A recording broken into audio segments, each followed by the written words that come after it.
When I wasn't able to get in yesterday, I watched the YouTube video.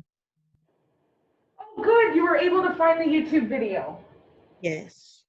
Fabulous. Yeah, every day I'll be uploading that. Nice. So you'll have a copy of the lecture for the day. And it will be, I don't know what my YouTube channel looks like.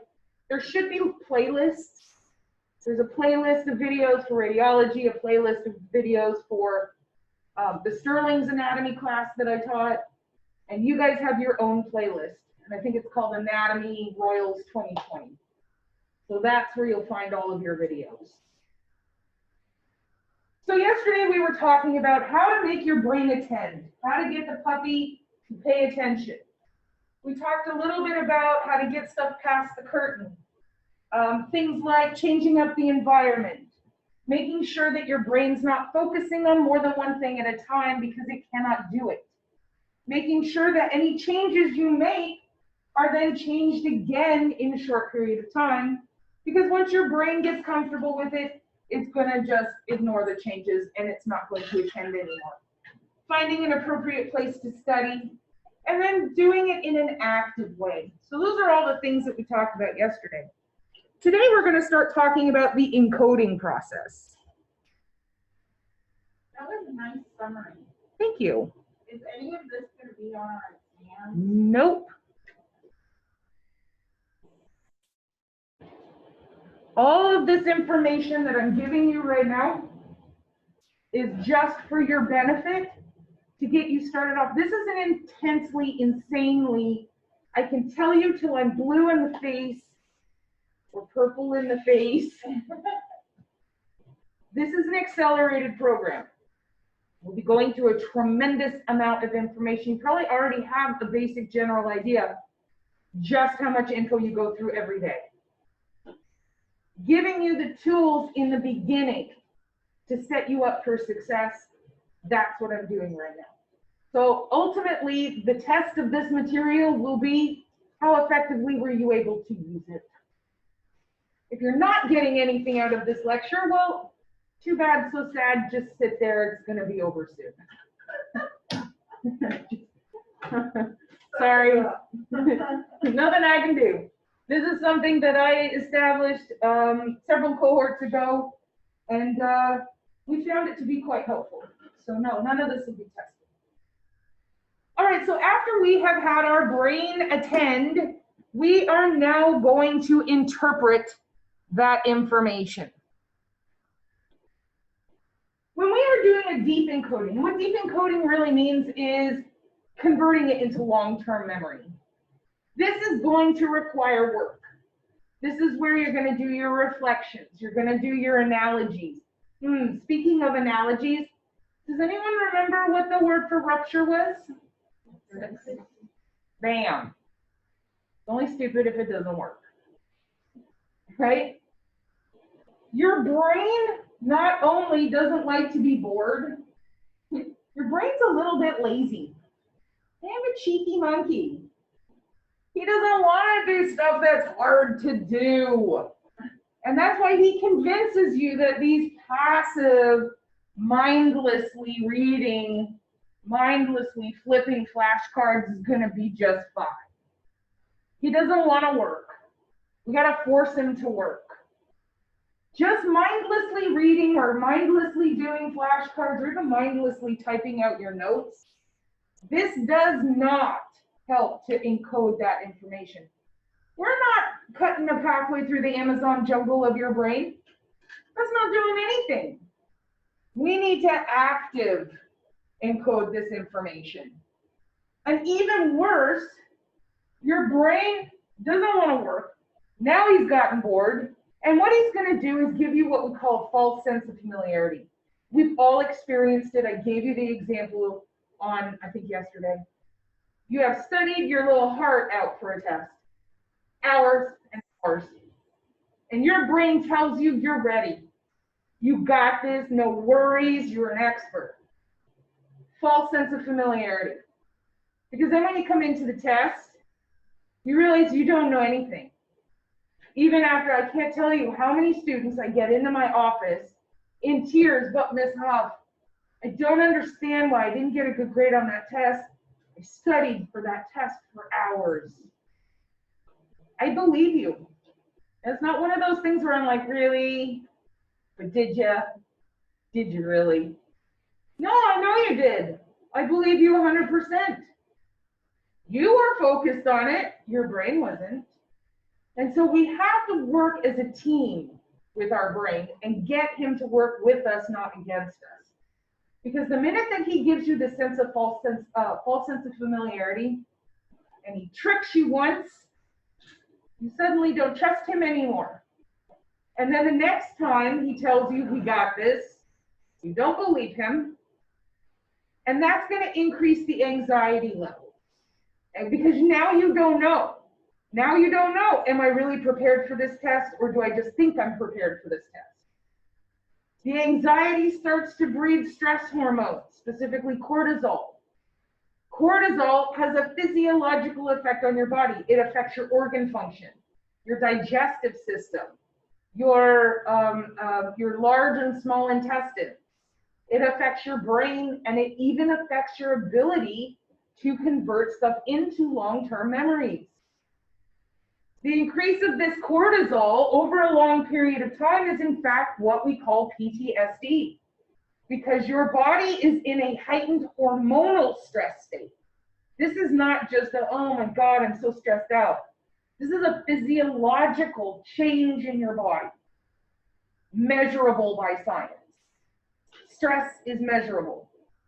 And so what happens is over time, suddenly now this hormone anxiety level becomes your norm.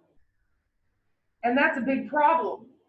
Because now any little thing, because your norm used to be here pretty chill and pretty relaxed. Now your hormonal norm is here, and your body has now gotten used to being in this heightened sense of anxiety. If any tiny itty bitty little thing gets you more anxious past what this new norm is, you go tumbling over the cliff. And that's when you start having massive test anxiety. You start getting apathy. You really just start dreading everything. And so we got to stop that where it starts.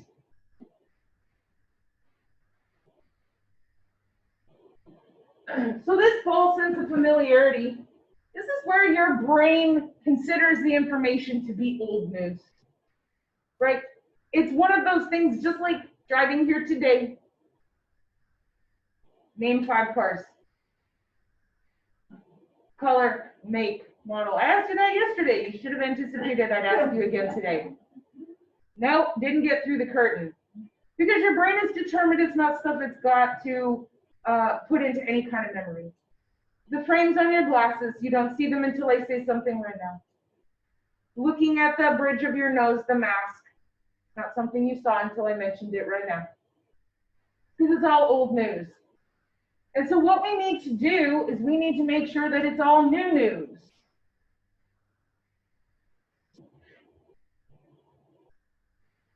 So this is my example that you prepped for the exam. You get a feeling of loss of control, which leads to test anxiety, and this is going to sabotage everything. Because the minute that those cortisol levels start to rise with your anxiety levels, the less your brain is going to encode.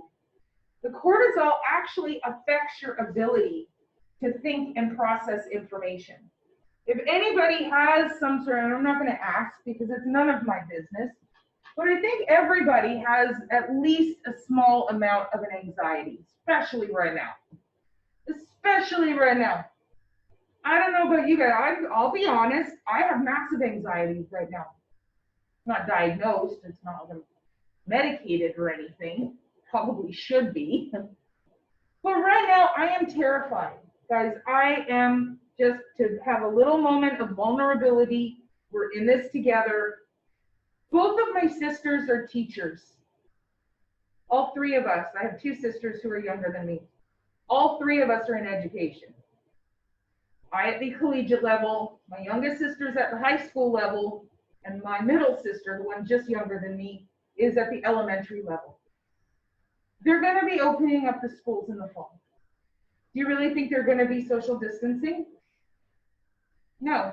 They're not going to require that anyone wears a mask.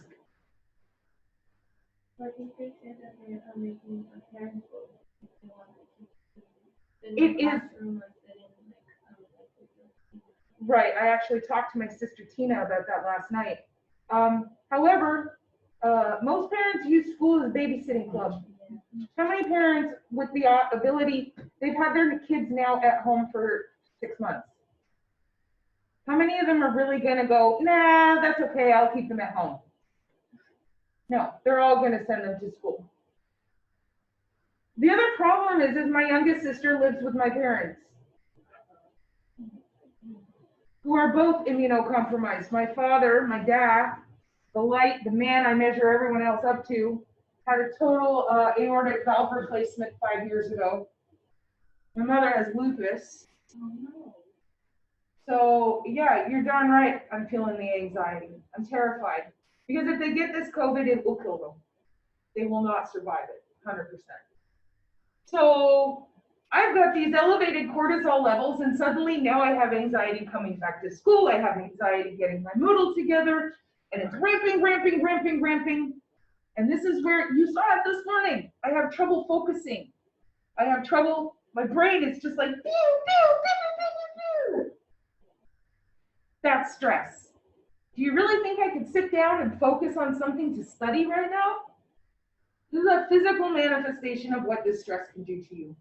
We got to minimize it, and we've got to make sure that we are not giving our brain the opportunity to give us that false sense of familiarity. This is just a fun study. It's a little bit old, but this is where they polled a bunch of college students to find out what was their primary method of studying for examinations. Oh, look at number 1. Yeah, that doesn't work. Number 3, number 4. Those are all passive. Well, number 4 could be active, rewriting the notes. But if you're just rewriting in word for word, that's all passive. Here's what I recommend that you do. Here's my first little recommendation. You should have an at-home notebook for every class. And that's a notebook that just stays at home. You don't bring it with you. At the end of the day, when you're getting ready to do your after-school preparation, you're going to open that book. You're going to open your notes from today's class. You're going to open your textbook. You're going to read it through, and then you're going to think about it. You're going to read one concept, and you're just going to ponder for a minute.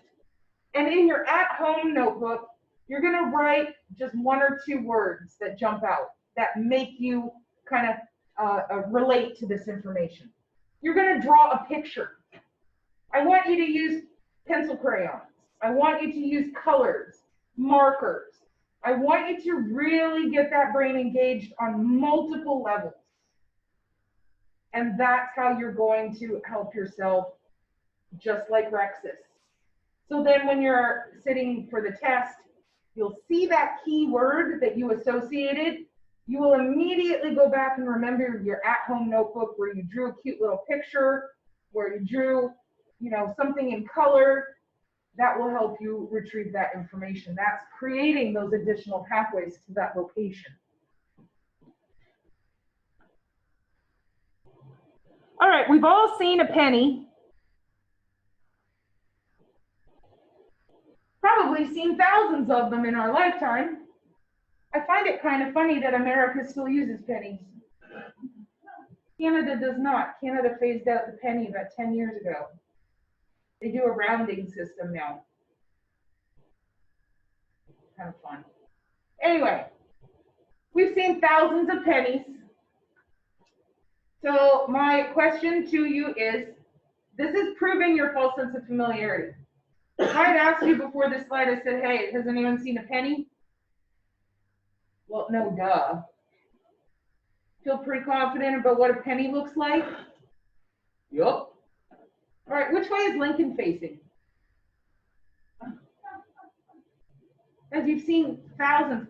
Pennies are so commonplace You don't even bend over to pick them up off the road. You don't even bother. We are so commonplace. We are so familiar with the penny. Okay, so my first question is Facing that the right, I think. facing, okay, we got some votes coming in. Which of the words or statements appears on the penny? Liberty? I think there's one more. Yeah.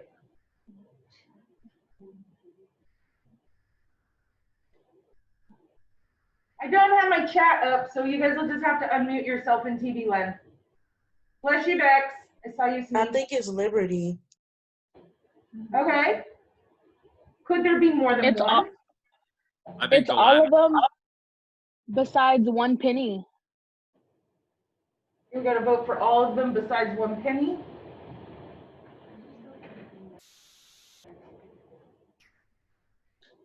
I'm gonna say e pluribus unum, but Okay. What do you guys think?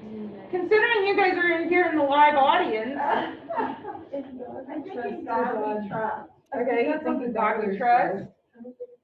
I think one penny is around 20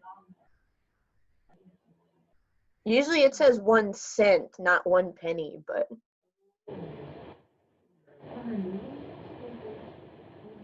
Okay, but I thought you guys said you had seen lots of pennies in your life.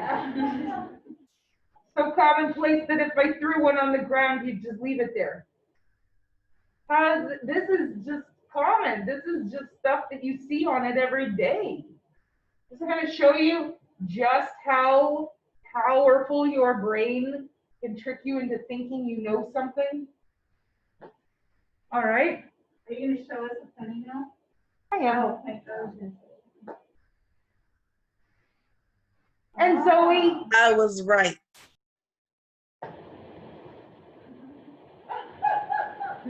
Zoe was correct as well. Every single thing on there is on the penny, except instead of 1 penny, it does say 1 cent. Every other statement, in God we trust, liberty. Yes, they can't do it on the penny. United States of America, the pluribus, and 1 cent. Good job. Good job.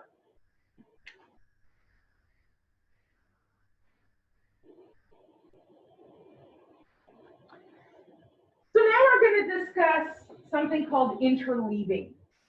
And this is a very, very powerful technique for studying. What interleaving is where you stop a task before you finish it. Now, I know everybody in here was like, nah, I don't have any OCD, until I started questioning some of the things that you do commonly, and suddenly we are pulling back a little bit. Our brain does not like unfinished business. One of the great examples of interleaving, not technically interleaving, but the culmination of interleaving, is when you can't think of a name or a song title or a movie or an actor or a word. And the more you consciously think about it,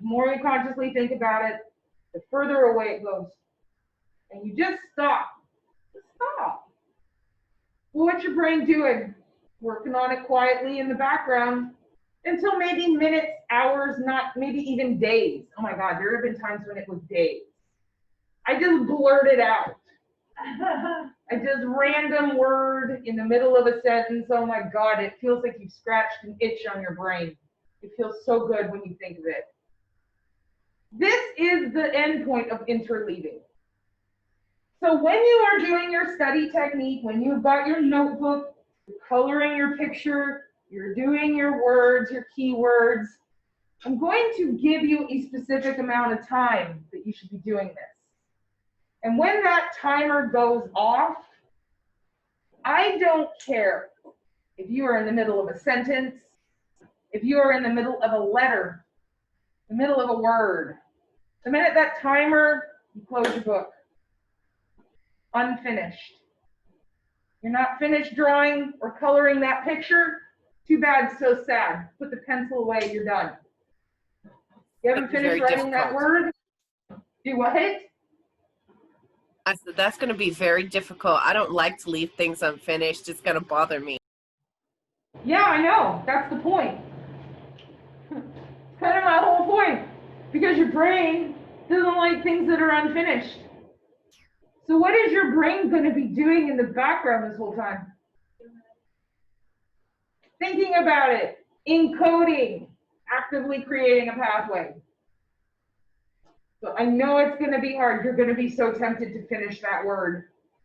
You're going to be so tempted to finish coloring in that picture. Trust with me. Close the book, put it away. The brain's going to quietly process all of that information in the background.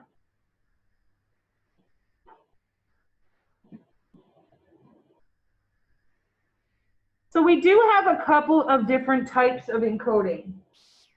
We have automatic encoding, right? These are things that you did not have to work at to remember. Think about a family vacation you took. Think about your favorite type of ice cream. Mine is called fish food.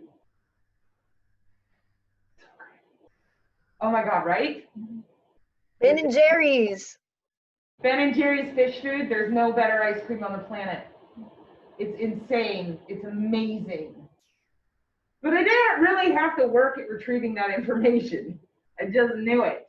I have very, very vivid memories of going to Disney World with my family. My grandmother and my parents and my two sisters at Disney World. Every adult was assigned a kid. I was just a little kid at that point. I got assigned to my grandma. She's an amazing woman. She's fabulous. Every kid had to hold an adult's hand at Disney World. And I'm sorry, guys. It was in Florida, the one in Florida. And holy smokes, was that just like Hades hot. I'm Canadian. We came from Canada. Florida was far too hot. But it was a lot of fun. But I have this very vivid memory of holding my grandmother's hand, walking through Disneyland with my little Mickey Mouse. Actually, I had a goofy hat. I got the goofy hat with ears. And she didn't like the sweaty because our hands were all sweaty. And so she would put Kleenex in between our hands and we would walk around. And then when the Kleenex got damp, you know, she was a grandma. She's literally pulling Kleenex out of every part of her outfit. Everyone's grandma. When did they become a tissue dispenser? They're just pulling it out. She didn't even have sleeves on. She's just pulling it out from everywhere. And we put a new tissue in there. Now, did I have to study that information? Did I have to go home and get my little vacation notebook out and do keywords and stuff to remember that? No, it's automatic coding. It is something that is such a strong experience that it bulldozes through the forest with very little effort whatsoever. Effortful encoding is what we are doing here with your studying. This is where we're deliberately trying to put information into our brain. Something that does not have an emotional response for, something that is not just bulldozing down. Example of this are all of your passwords. Holy smokes, guys. I got a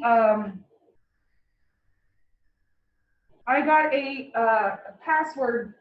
What is it called? A password thing that saves all my passwords in here so I remember them. Because I don't remember any of my passwords. None. And oh my God, how many passwords do we have now? Back in the day, you had one, and it was your PIN number for the ATM machine. Now, every account you have needs a password. And then inevitably, you don't remember the password. You say, I forgot my password. It says reset your password. You put in the new password and it says you can't use the old password. Seriously. Oh my goodness. Another example of this is kind of funny. So my significant other and I own a camper, like an RV. We keep it up at Lake Livingston. We go to the state park, or we used to. Haven't done it yet this year. We're supposed to go next weekend, but I don't know if we're going to go because I don't really feel safe going. But we keep it up at Lake Livingston. We go to the state park once a month. And when we go up to the storage unit to grab the camper, we have a lock on the door. And the lock's got like the 4 dials on the bottom. You do the numbers. I have gone up to that lock once a month for the past 8 years. 8 years. Gun to my head, I could not tell you what the code for that lock is. My brain has determined it's not important. Effortful encoding any of the notes that you're taking and things that we're going to have to slowly establish a pathway.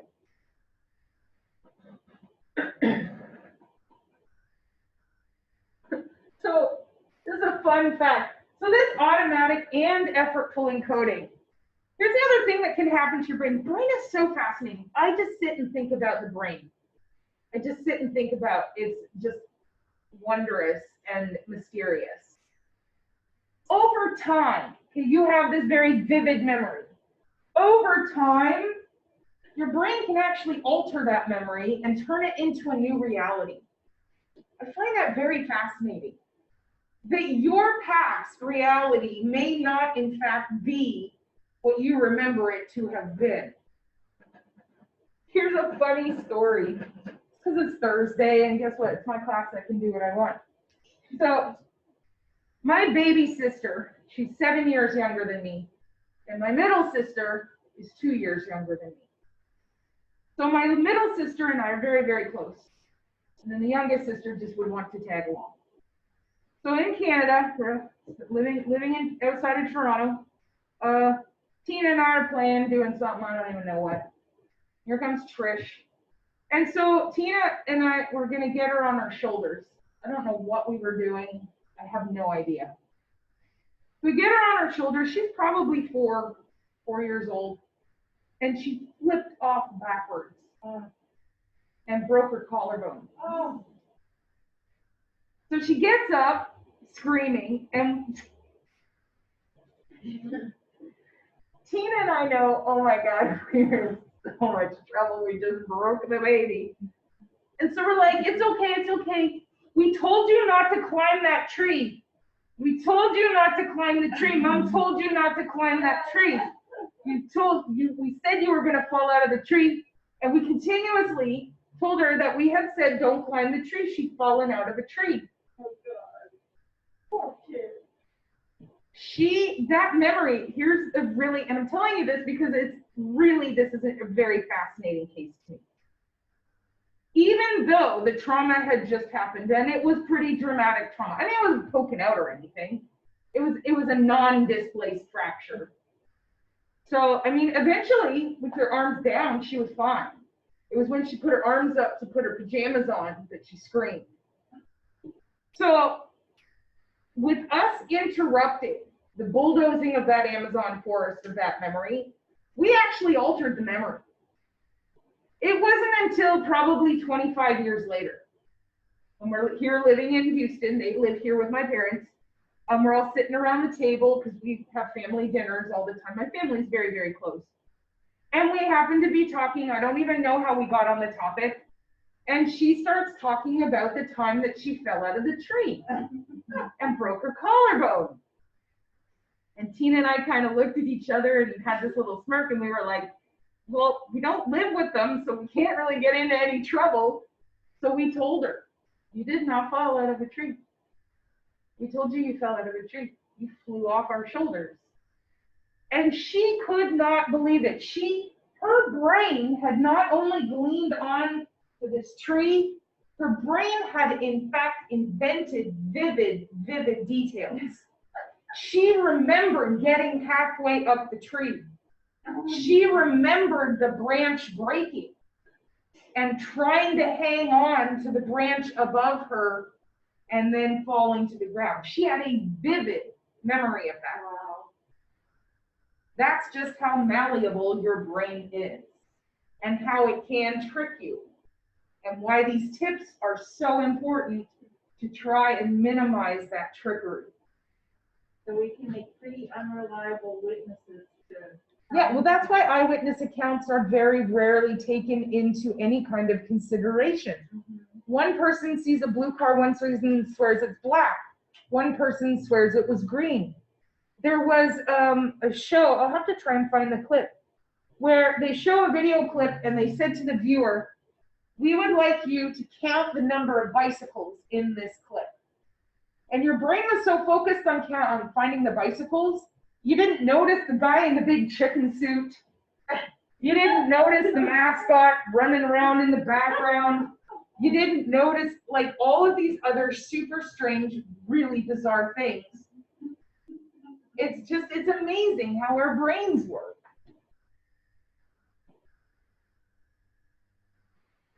Oops. So encoding, what we need to do to best encode is relate the information. Just like when I gave you the analogy yesterday. Relate it to something that you are passionate about. Let me move my video guys here so we can move you guys over You here. have to start doing your PowerPoints totally different so that you have room for. I know. But right now, I'm just moving around. So reflection. Reflection is a big, big proponent of encoding. Take that information. How is this information going to make you a better tech?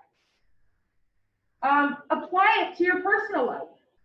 A lot of this anatomy, a lot of the nutrition that we're going to talk about next term, you can apply that directly to you right now. Or we can get a little creative. How is this information going to help you as an evil genius to rule the world? Or even better, more appropriate, how is this information going to help you during the apocalypse, which we all seem to be living in right now? The information for the zombie apocalypse is probably the easiest to think about, because honestly, when you guys graduate, there will be no other more sought out person for a zombie apocalypse team than you, veterinary technician. I'm not kidding. I know how to put in sutures. I could perform minor surgery if I needed to. I know how to ligate vessels. I know several different suture patterns. I know pharmacokinetics, which is something you guys are going to learn, which is drug interactions and how do those drugs interact within the body. I know what a broad spectrum versus narrow spectrum antibiotic is, and I know which is good for what kind of infection. I know what kind of medications are great for bladder issues, respiratory issues, digestive issues. Because a digestive antibiotic is not going to work for the bladder. It's different type of bacteria. I know all that. I'm not trying to do one of these. I'm just saying vet tech. I know how to monitor and administer anesthesia. So if you do have an MD, I can monitor that anesthesia with no issues whatsoever. I can intubate. I can put someone on a respirator. I can do grooming. Not well. Not well at all, but I can do it. I know nutrition. Guess what aisle of the pet food grocery is not going to be picked over during an apocalypse? The pet food aisle. Guess what nutrients they need different from us? Cats need chlorine. They do, but so do we. More protein?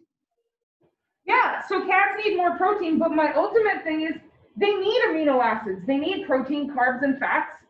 They need minerals, vitamins, and water. Yes, I say it vitamins. Get over it. So you're telling me that we should go to the pet food aisle in an apocalypse so we can be fed Yes. ourselves? Yes. And next term, I'm going to teach you how to interpret the pet food labels to determine what is a high quality versus a low quality. Because you do have like McDonald's quality pet food. Not very good for you, but you do have very high quality, nearly human quality. And I can fill my pockets, and while I'm just walking, I can just be prepared.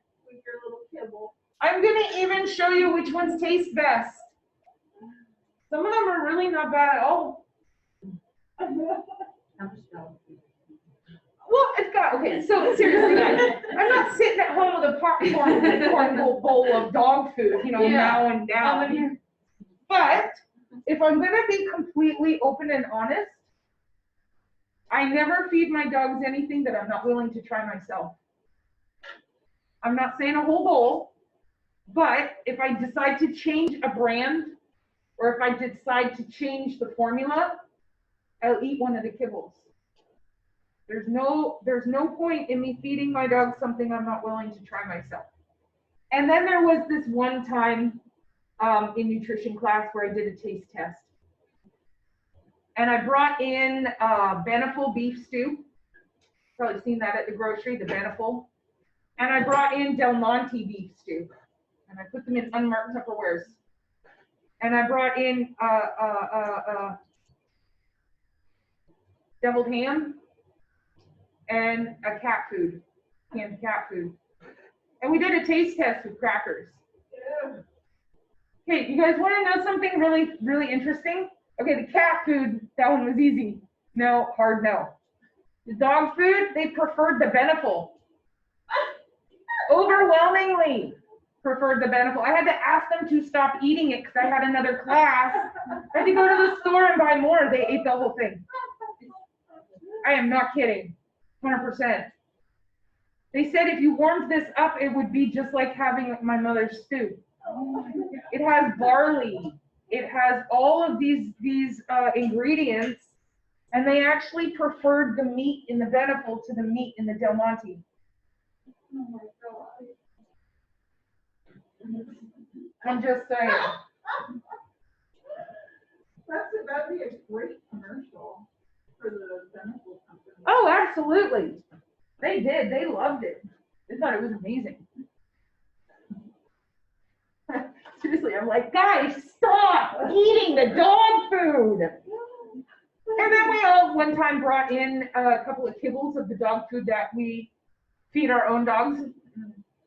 I offered people to try it. It was voluntary. I'm not going to force feed you dog food, guys. Mr. Hamilton, this is forcing us to eat dog food. No, it wasn't. However, evil smile on my face that you can't see right now. I will say it's pretty amazing what students will do for extra points. I will say. In the beginning, it was like, nope, I'm not doing it. Hey, I'll throw 2 points on your test. Okay. All right, so now we have attended. Now we have encoded. Now we're going to make some decisions as to where to store this information. Libby, how long is it in your brain for? One of the movies that I absolutely adore, I am a huge Pixar fan. Huge Pixar fan. Marvel and Pixar. Those are my two, that's my jam. Is this movie called OMG?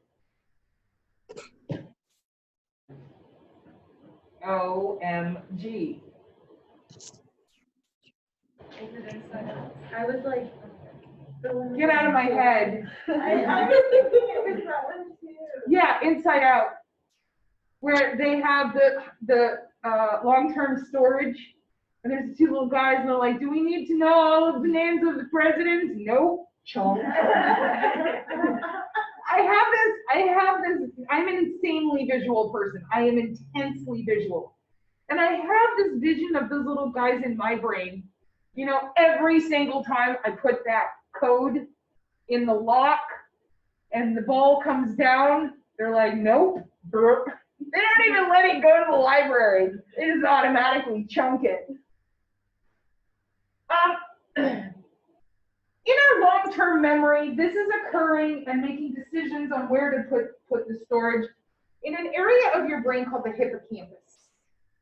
The hippocampus is what forms brand new memories. This is where we get into some of the early brain surgeries back in the 50s. We found that manipulating this hippocampus did sometimes help with uncontrolled seizures. as well as a variety of mental disorders, schizophrenia, depression. The problem was it was not a precise science. More often than not, the patient was left in a vegetative state because they snipped the wrong snap. But this hippocampus is the part of your brain that is actively forming brand new memories.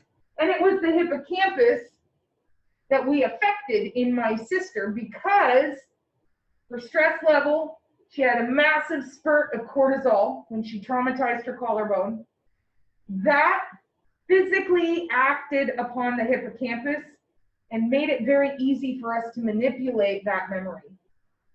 It was physical. Physical. We didn't hypnotize her or anything. It was absolutely physical. There was a really interesting story of this guy. He had uncontrolled seizures.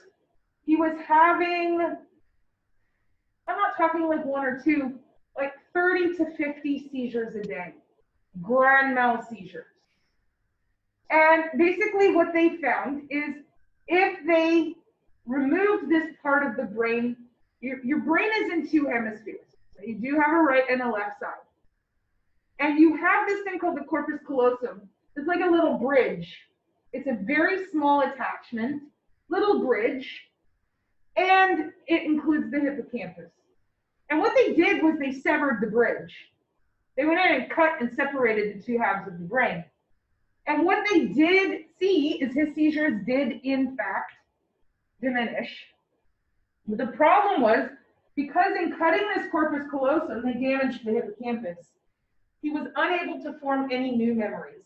He had all of his old memories. Everything up until the point of the surgery, not affected. Anything after the surgery, he could not form any kind of neural pathway. And whereas this is really tragic, and I really did kind of shed a tear about this, he was very, very close to his father. This is a true case. Very, very close to his father. And he actually had to live in a home. Think of the movie 50 First Dates.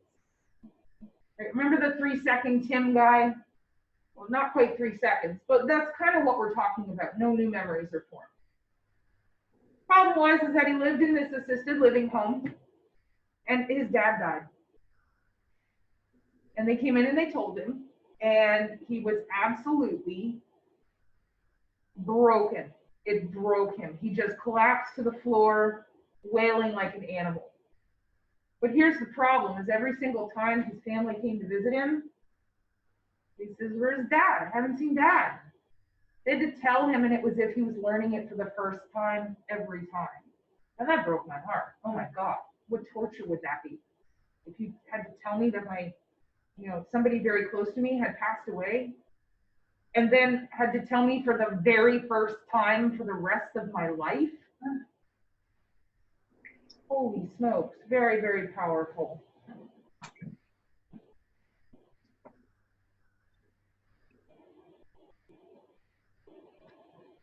So when we are studying this information is going to be temporarily stored in this hippocampus.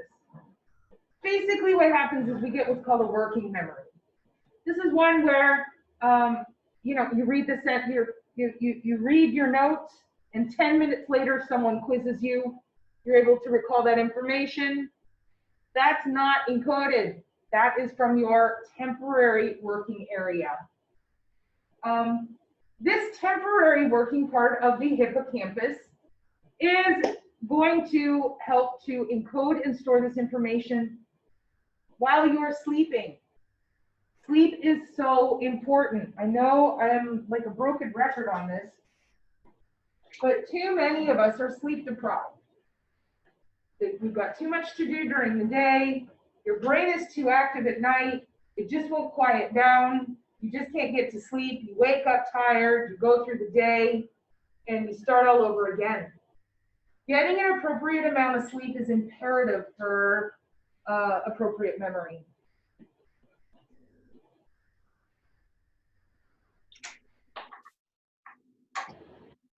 So how long is it going to take for this temporary working memory to become a long-term memory? It depends. It depends on how much you work at it. It could be altered into long-term within minutes, depending on the emotional response you attach to it. Kind of like the vision of our zombie. That was a very visual emotional response. And that went from a temporary working memory to a long-term memory, bam.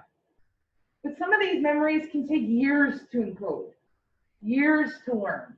So it just really has everything to do with how much are we reestablishing those pathways, and how many pathways are we gleaning to that kernel of information. Anything, this is what we did to my sister. Anything that interferes with this function, this can affect the memory.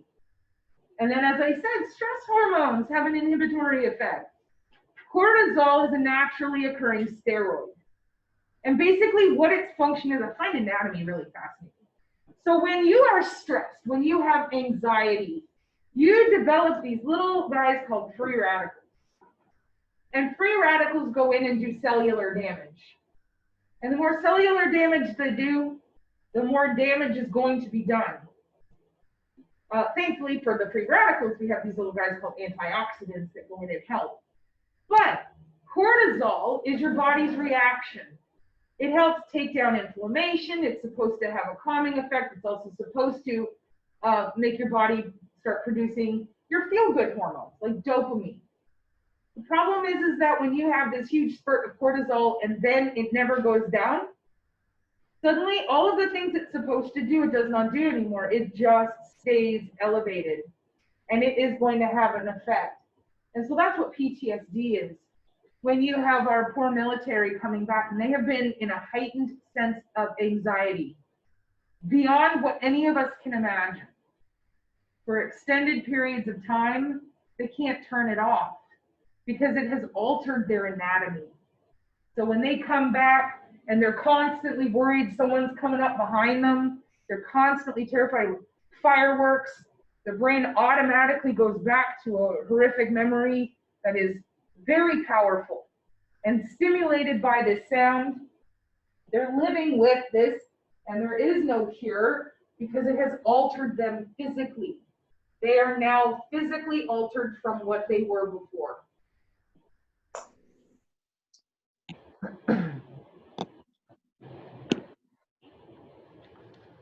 So we have a couple of different types of memory for our storage. Working memory, we talked about that already. This is where I tell you a phone number and you remember it long enough to put it in your phone.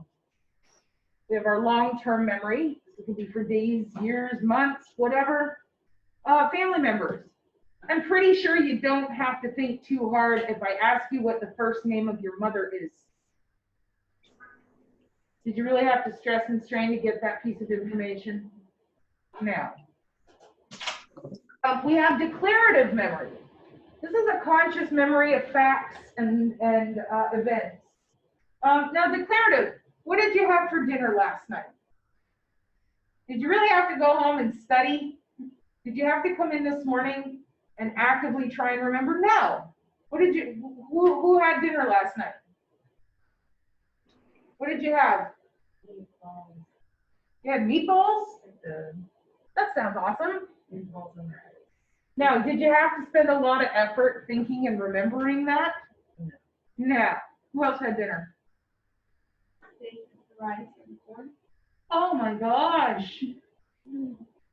That sounds amazing. I had flank steak with basil garlic butter and asparagus and baby potatoes. I do not cook. You guys are looking at me like, oh my God, I'm so impressed. No, I get these HEB simple meals and they're absolutely fabulous. They cook perfectly every time.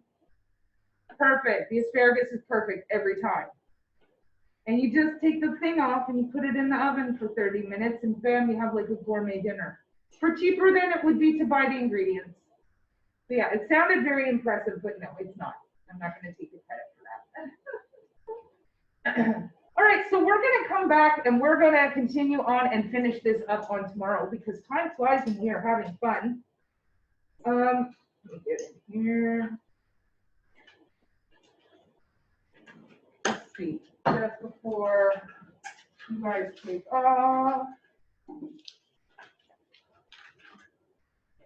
Jada Hooker.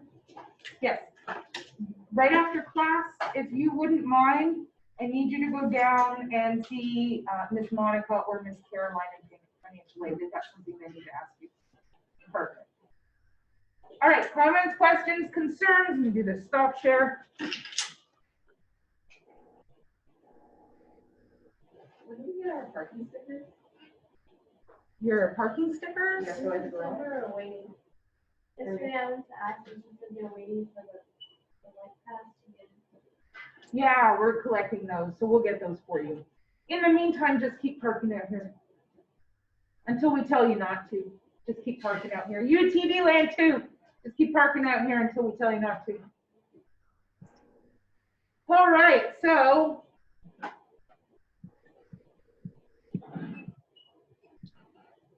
I'm now, I didn't have my chat up. Surprise Pikachu! That's hilarious. That's hilarious. Inside Out. Nice. God, for some reason my brain just couldn't figure that one. And it's my favorite, one of my favorite Pixar movies. Couldn't remember the name. Anyway, so you guys, remember everyone's off campus tomorrow. And so we're gonna finish this up. We're gonna talk about information retrieval and go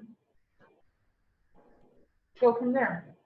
Make sure that everyone is okay, just before I finish, is everybody in here on Moodle? I tried to sign in and it won't let me. Okay. Who's having trouble? You and you. Okay. So you have to go to financial aid. You come with me real quick and we'll see what we can do. If anybody on there, I think Ms. Regalia is going to ask you guys about it. If any of you guys in TV Land are having trouble signing up for Moodle, shoot me an email and let me know because we need you to be on there for tomorrow. Otherwise, I'll see you tomorrow. Thank you. Oh.